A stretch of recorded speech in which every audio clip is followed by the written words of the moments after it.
Extra ધાર મને મહિનાઓથી ઈજા કરે છે. જો આખો ગાલ ઇન્ફેક્શનથી ભરાઈ ગયો છે. આ હવે સહન નથી થતું. અરે આ તો ચાલ્યા કરે. મારું કામ છે ચાવવાનું. એમાં થોડું ઘસાય તો શું થઈ ગયું? આ તો નોર્મલ છે. બહુ ગંભીર ના થા. અરે અરે શું છે આ? ક્યારના બૂમો પાડો છો? શું માથાકૂટ ચાલે છે અહીંયા? જીભ, આ દાંતને તો સમજાવ. આના ધારદાર ખૂણાથી રોજ મને વાગે છે. ઇન્ફેક્શન થઈ ગયું છે અને આ કહે છે કે બધું નોર્મલ છે. એ દાંત, તારું મગજ ઠેકાણે છે? તને ખબર છે તું શું કરી રહ્યો છે? તારું કામ ચાવવાનું છે, જીવ લેવાનું નહીં. તું શું બોલે છે? તને ભાન છે? તને ખબર છે ક્રોનિક ઇરિટેશન એન્ડ ઇન્ફેક્શન મહિનાઓથી ચાલે છે. એ નોર્મલ નથી. આ ઘસારો એટલે સીધું કેન્સરનું આમંત્રણ.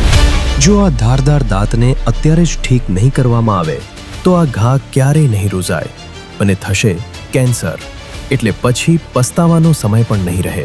જો તમારા મોઢામાં પણ આવો ઘસારો કે દુખાવો છે તો અવગણશો નહીં. તાત્કાલિક હિયાશ હોસ્પિટલમાં તપાસ કરાવો.